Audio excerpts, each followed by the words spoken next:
தஞ்சாவூர் மாவட்டம் வல்லம் பிரிவு சாலையில் அமைக்கப்பட்டுள்ள 70 அடி உயர கம்பத்தில் அதிமுக பொதுச் செயலாளர் எடப்பாடி கே பழனிசாமி கழக கொடியினை ஏற்றி வைத்தார்.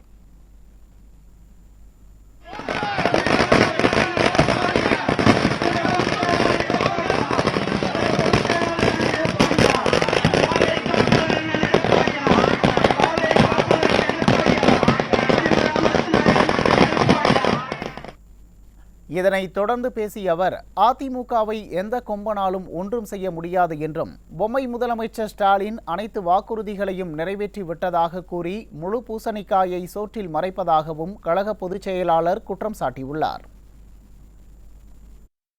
இந்த இயக்கத்தை அழிக்க பார்த்தார்கள், முடக்க பார்த்தார்கள். அத்தனைக்கும் பொன்மனச்சம்பல் புரட்சித் தலைவர் எம்ஜிஆர், புரட்சித் தலைவர் அம்மா அருளாசியோடு அத்தனையும் ஒழித்து கட்டப்பட்டு விட்டது.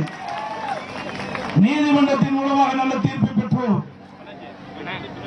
அதோடு தேர்தல் ஆணையத்தின் மூலமாக நல்ல தீர்வை கண்டோம்.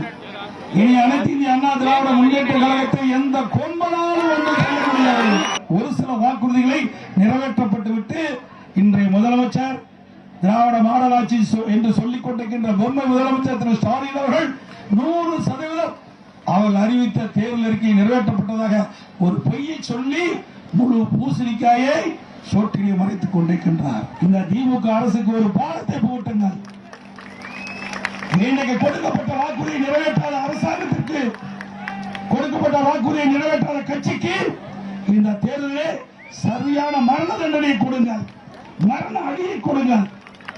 இந்த தேர்தல் தான் நீங்கள் வாக்களிக்கின்ற இந்த தேர்தல் 2026 ஆட்சிக்கு வருவதற்கு அடித்தளம் தேர்தலாக அமைய வேண்டும்.